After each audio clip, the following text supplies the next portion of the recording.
Shalom, selamat sore dan salam sejahtera.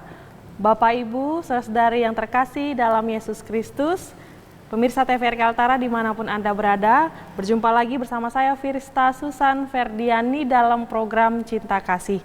Dan terpujilah Tuhan, oleh karena kasih dan anugerahnya kita dapat bertemu kembali.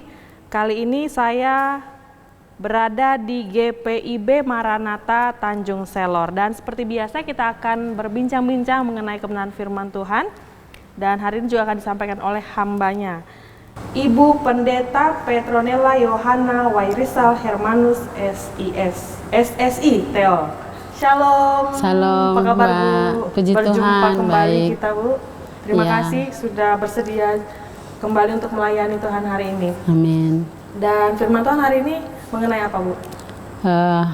Tema adalah kebahagiaan yang sejati. Bagian yang sejati dari nats firman Tuhan Dari kitab Mazmur Baik. pasal 1 ayat 1 hingga 6. Mazmur 1 ayat 1 yang sampai yang ke-6 6, Bu. ya. Dan izinkan saya untuk membacakannya bagi kita. Bapak Ibu, saudara yang terkasih, inilah kebenaran nats firman Tuhan yang menjadi dasar kebenaran firman Tuhan hari ini dari Mazmur pasal 1 ayat 1 sampai yang ke-6 dengan judul Jalan Orang Benar dan Jalan Orang Fasik. Berbahagialah orang yang tidak berjalan menurut nasihat orang fasik, yang tidak berdiri di jalan orang berdosa, dan yang tidak duduk dalam kumpulan pencemooh. Tetapi yang kesukaannya ialah Taurat Tuhan, dan yang merenungkan Taurat itu siang dan malam. Ia seperti pohon yang ditanam di tepi aliran air, yang menghasilkan buahnya pada musimnya, dan yang tidak layu daunnya, apa saja yang diperbuatnya berhasil. Bukan demikian orang fasik, mereka seperti sekam yang ditiupkan angin. Sebab itu orang fasik tidak akan tahan dalam penghakiman, begitu pula orang berdosa dalam perkumpulan orang benar. Sebab Tuhan mengenal jalan orang benar, tetapi jalan orang fasik menuju kebinasaan. Demikian pembacaan firman Tuhan. Silakan Ibu Pendeta untuk menjelaskan apa yang menjadi maksud nats hari ini. Ya, terima kasih Mbak Susan. Bapak Ibu, saudara-saudara yang Tuhan Yesus kasihi, kebahagiaan yang sejati. Ada berbagai ukuran kebahagiaan di dunia ini.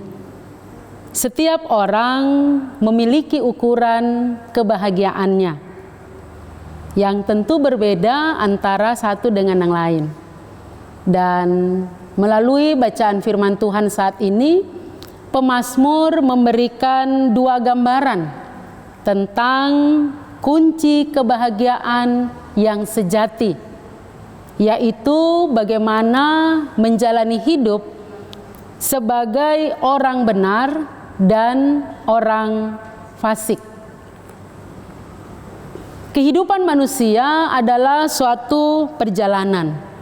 Di dalamnya setiap orang percaya harus mengambil keputusan untuk bagaimana memilih jalan yang harus ia tempuh. Hidup juga adalah pilihan. Kita memilih jalan yang mana, jalan orang benar atau jalan orang fasik. Orang benar atau orang saleh adalah orang yang jalan hidupnya memiliki ciri-ciri khas atau ada tanda-tandanya, yaitu ia hidup di dalam kebenaran, ia hidup di dalam kasih, ia hidup di dalam ketaatan kepada firman Tuhan, dan ia terpisah dari persekutuan orang yang kesukaannya berbuat dosa. Walaupun Bapak Ibu Saudara, dosa itu senantiasa ada mengintip kita, tetapi ketika seorang benar mau tetap fokus kepada Allah, maka oleh tuntunan kuasa Roh Kudus dia tidak akan melakukan dosa. Ada dalam perjuangan, khususnya di dalam ayat yang pertama. Tetapi dia senantiasa ada di dalam kesukaan, di dalam membaca dan merenungkan firman Tuhan. Taurat Tuhan, ia merenungkan siang dan malam, ia menghidupinya dalam keseharian hidup sebagai bagian dari ibadah aktualnya. Sementara orang fasik adalah orang yang tidak tinggal di dalam firman Allah, yang kesukaannya berbuat dosa. Dosa di sini adalah melakukan apa yang dilarang oleh Tuhan dan tidak melakukan apa yang diperintahkan oleh Tuhan. Dosa senantiasa mengintip kita, Bapak Ibu Saudara. Sehingga perjalanan hidup orang benar dapat diketahui dari apa yang dilakukannya. Dia hidup tidak menuruti nasihat orang fasik.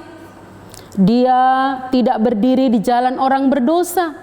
Dan dia tidak duduk dalam kumpulan pencemooh. Orang yang suka menggosip, orang yang suka membicarakan orang dengan tidak menyadari bahwa dirinya juga penuh dengan kekurangan.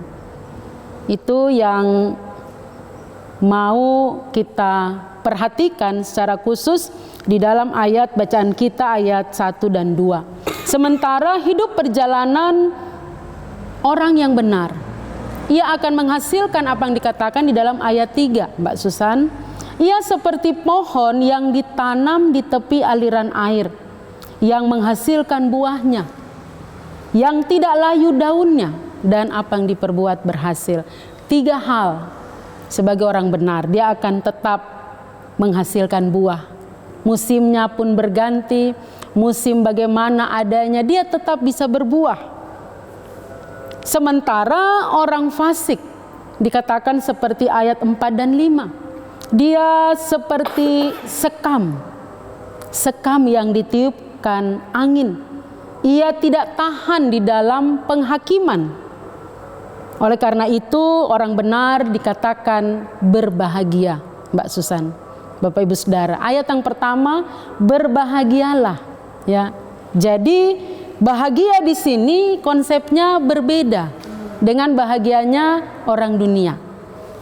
Konsep berbeda dengan apa yang dikatakan oleh pemazmur.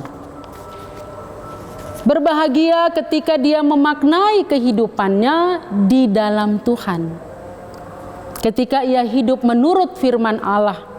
Ketika ia menghasilkan buah-buah iman yang menyenangkan hati Tuhan. Ia bahagia. Yang bahagia itu kualitasnya berbeda dengan dunia ini. Kehidupan rohani yang dekat dengan Tuhan. Dalam persekutuan dengan Tuhan, sehingga oleh tuntunan kuasa Roh Kudus ia ada di dalam jalan Tuhan. Dan ayat 6 dari bacaan kita menyatakan, sebab Tuhan mengenal jalan orang benar, tetapi jalan orang fasik menuju kebinasaan. Tuhan mengenal setiap anak-anaknya. Tuhan mengetahui apa yang mereka lakukan. Sehingga kebahagiaan yang sejati adalah ketika setiap orang benar melakukan apa yang Allah inginkan. Maka dia akan menikmati kebahagiaan. Sekali lagi bahagia di sini berbeda konsepnya dengan bahagia orang-orang dunia. Ya, bahagia orang dunia ketika memiliki segala sesuatu, dia merasa bahagia. Tetapi bahagia menurut pemazmur adalah ayat yang pertama. Ayat yang kedua dari bacaan kita, bahwa kesukaannya adalah Taurat Tuhan. Dia rindu kepada Tuhan. Dia mau dibentuk oleh Tuhan. Dia membangun relasi dengan Tuhan. Sehingga ia merasakan bahagia. Walaupun di tengah-tengah berbagai tantangan hidup. Tetapi bahagia yang dari Tuhan Yesus berbeda dengan bahagia yang dari dunia. Itulah anak-anak Tuhan diperhadapkan di tengah-tengah keberadaan mereka masing-masing. Ya, Mbak Susan. Baik Bapak, Ibu, saudara yang terkasih dalam Tuhan Yesus, tadi sudah disampaikan sedikit oleh Ibu Pendeta Nela mengenai kebenaran firman Tuhan kita. Sebelum kita melanjutkannya, kita akan jeda sesaat. Jangan kemana-mana, tetap di program Cinta Kasih.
Kembali lagi di program Cinta Kasih. Saya masih berada di GPIB Maranatha dan bersama Ibu Pendeta Nela. Tadi sudah disampaikan oleh Ibu Pendeta Nela bahwa hari ini firman Tuhan berbicara tentang kebahagiaan yang sejati dengan nats firman Tuhan dari Mazmur 1 ayat 1 hingga ayatnya yang ke-6. Bu Pendeta, sebelum Ibu melanjutkan penjelasan tentang kebenaran firman Tuhan ini, tadi sempat Ibu singgung tentang ciri orang benar ya Bu, ada orang fasik dan orang benar. Nah, ciri orang benar tadi salah satunya tentang hidup dalam kebenaran. Nah, kebenaran seperti apa sih yang dimaksud di dalam firman Tuhan ini Bu? Ya Mbak Susan, kebenaran yang tentu ada di dalam firman Tuhan. Kebenaran yang bersumber pada Alkitab. Bukan kebenaran manusia, tetapi kebenaran firman Tuhan. Contoh sederhananya dalam Contoh hidup sederhana ketika ia menjalani kehidupan ini di tengah pergumulan. Dia harus menghadapi berbagai tantangan, dia tidak boleh pergi ke tempat lain. Dia tidak boleh mengharapkan kepada yang lain, tetapi dia harus tetap datang kepada Tuhan. Berarti berbicara tentang responnya ya. harus sesuai dengan firman Firman Tuhan tadi ya, Bu. ya. Baik. Kemudian ciri yang kedua tadi Bu, hidup di dalam kasih. Dalam kasih. Contohnya dalam kehidupan kita. Ya, hidup di dalam kasih, bagaimana kita memperlakukan sesama kita di dalam kasih. Bagaimana kita dapat mengampuni, bagaimana kita dapat mengasihi, bagaimana kita dapat memaafkan. Ada yang mengatakan, Mbak Susan, oh saya bisa lupa perbuatannya, tetapi saya tidak bisa memaafkan. Atau ada sebaliknya, saya bisa memaafkan, tetapi saya belum bisa melupakan. Lalu berarti apa yang kita buat tidak sepenuhnya. Seharusnya secara total. Memang dua-duanya berarti. Ya, dua-dua. Mengampuni dan melupakan. Walaupun sulit ya Mbak, tapi kita punya Tuhan yang akan memampukan kita supaya kehidupan di dalam kasih itu benar-benar nyata, bukan hanya slogan orang Kristen hidup dalam kasih, tapi perilakunya tidak mencerminkan bahwa ia hidup di dalam kasih. Baik, berikutnya tadi ciri yang ketiga, hidup di dalam ketaatan kepada Tuhan. Ya. Ketika kita taat kepada Tuhan, maka pergumulan, persoalan atau tantangan hidup tidak membuat kita tidak taat, tetapi tetap membuat kita taat. Mengapa? Karena Tuhan sedang memproses kita. Tuhan sedang membentuk kita. Apakah kita taat ataukah kita tidak taat? Artinya ini tentang proses hidup kita ya Bu. Proses hidup. Apa yang kita pilih dalam hari-hari kita. Ya. Baik, berikutnya yang keempat tadi, hidup di dalam kebenaran firman Tuhan, hidup di dalam kasih, dekat dengan Tuhan. Ya. Bagaimana kita hidup dekat dengan Tuhan, bukan dekat dengan gadget, Mbak. Ya, dekat dengan Tuhan. Masa-masa sekarang tantangan kita besar. Ketika kita bangun, yang kita ambil gadget, bukan firman Tuhan. Padahal yang kasih kehidupan adalah Tuhan, bukan gadget. Itu memang tantangan terbesar masa sekarang, Mbak. Sehingga ketika kita mau dekat dengan firman, kita harus berjuang. Oh iya, saya harus bangun dan berdoa.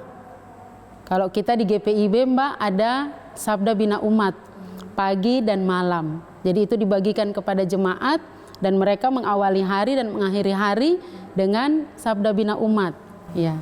Jadi kata kunci yang bisa saya tangkap tadi itu adalah tetap berjuang untuk dekat dengan Tuhan tadi Bu.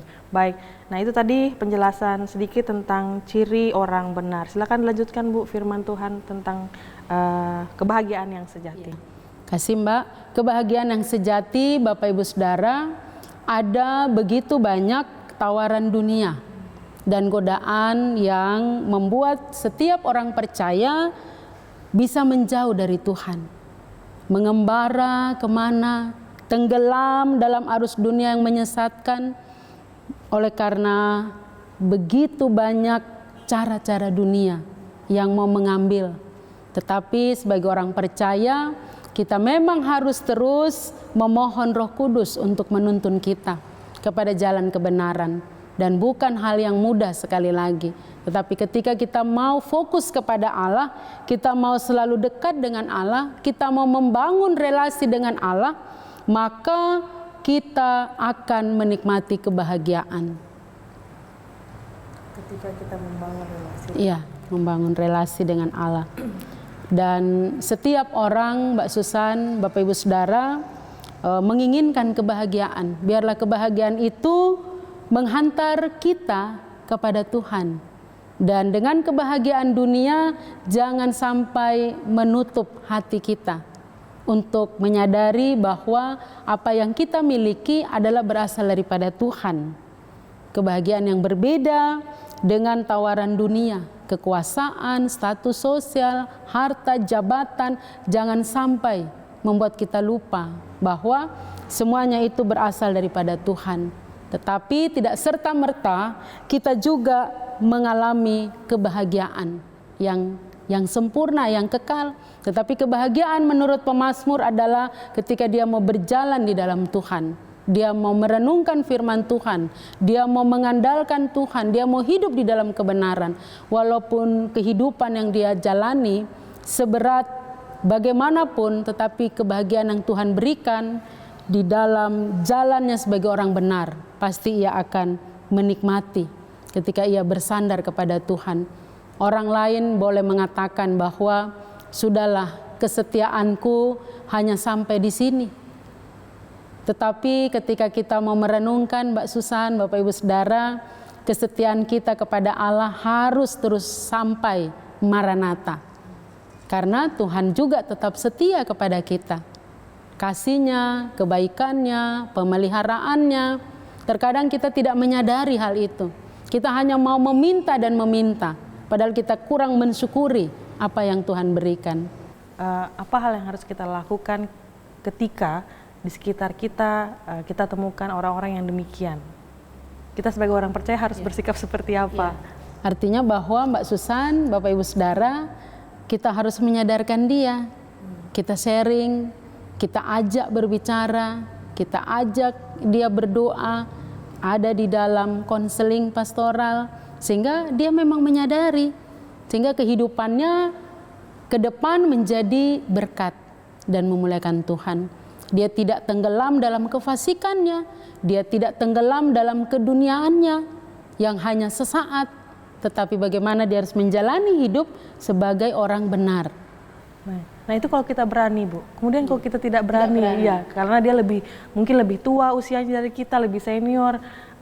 Kami seringkali berpikir, masa kami yang muda, yang lebih junior ini harus mengingatkan yang tua dengan cara seperti apa begitu? Ya, bisa pakai mediasi, Mbak Susan. Kita panggil pendeta atau majelis jemaat untuk sebagai penasehat sehingga ia tidak tenggelam. Karena kehidupan seperti itu membuat dia jauh dari Tuhan, binasa. Padahal Tuhan tidak menginginkan kita binasa. Itu salah satu bentuk kasih kita juga ya, Bu, mengingatkan. Baik, kita hampir sampai di ujung firman Tuhan hari ini. Bu, silahkan kalau ada kesimpulan yang ingin disampaikan bagi jemaat Tuhan.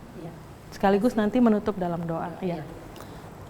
Jadi pertanyaannya, Bapak Ibu Saudara, maukah kita bahagia? Mari berorientasi menyenangkan hati Allah, dekat dengan Allah, dan fokus hanya kepada Allah. Saya mau menyampaikan apa yang dikatakan oleh Mahatma Gandhi. Kalau semua orang Kristen memaknai, menghayati dan menghidupi sabda bahagia Yesus, aku bersedia menjadi Kristen. Tetapi karena mereka belum sampai ke sana, maka biarlah aku tetap menjadi Hindu yang Kristen. Artinya, Bapak Ibu Saudara, marilah kita menjadi saksi-saksi Kristus yang berbahagia. Bahagia di sini adalah dekat dengan Tuhan, menyenangkan Tuhan, menikmati berkat-berkat di dalam kasih Tuhan, dan terus memperkenalkan Kristus dengan seluruh kehidupan kita kepada banyak orang, agar semakin banyak orang yang menjadi percaya kepada Tuhan. Amin. Ya. Bapak Ibu Saudara, mari kita berdoa.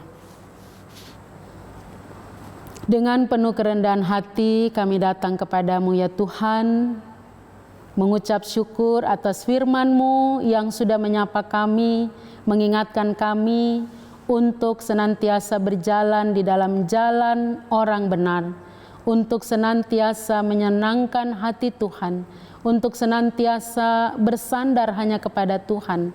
Maka kami adalah orang-orang yang berbahagia. Kami adalah orang-orang yang diberkati Tuhan. Ya Bapa, jika di antara kami ada yang menyimpang dari jalan Tuhan, mari Engkau panggil mereka, Engkau tuntun mereka, agar mereka boleh dan terus berjalan di dalam jalan-Mu ya Tuhan. Biarlah firman-Mu tetap ada di dalam setiap hati kami, bertumbuh dan berbuah di dalam hidup kesaksian kami, sehingga kebahagiaan yang sejati boleh kami nikmati sebagai anak-anak Tuhan yang diberkati oleh Tuhan, yang memaknai kehadiran kami dalam perjumpaan dengan sesama, juga dalam perjumpaan denganmu ya Kristus. Inilah doa dan pengharapan kami, pimpin sertai kehidupan kami, panggilan dan pengutusan kami, bahkan setiap pergumulan-pergumulan kehidupan kami bawa kepadamu ya Tuhan. Biarlah Engkau menolong kami dan memberikan yang terbaik bagi kehidupan kami. Inilah doa kami Bapa, mohon ampun atas segala dosa-dosa kami. Di dalam nama Yesus, Tuhan dan Juru Selamat kami yang hidup, sobat kami yang sejati, kami berdoa dan mengucap syukur. Amin. Amin. Bapak Ibu, saudara-saudari, mirsa TVRI yang terkasih dalam Tuhan, dengan demikian berakhirlah program Cinta Kasih kali ini. Kami berdoa kebenaran firman Tuhan yang disampaikan juga akan menjadi berkat dan kekuatan baru bagi kita semua. Terima kasih Bu Pendeta Nela, sama-sama, untuk sekian kalinya sudah melayani kita dalam firman Tuhan. Tuhan memberkati. Amin. Saya Firsta Susan Ferdiani beserta seluruh kerabat kerja yang bertugas hari ini mengucapkan terima kasih atas kebersamaan Anda. Sampai jumpa, tetap semangat, Tuhan Yesus memberkati.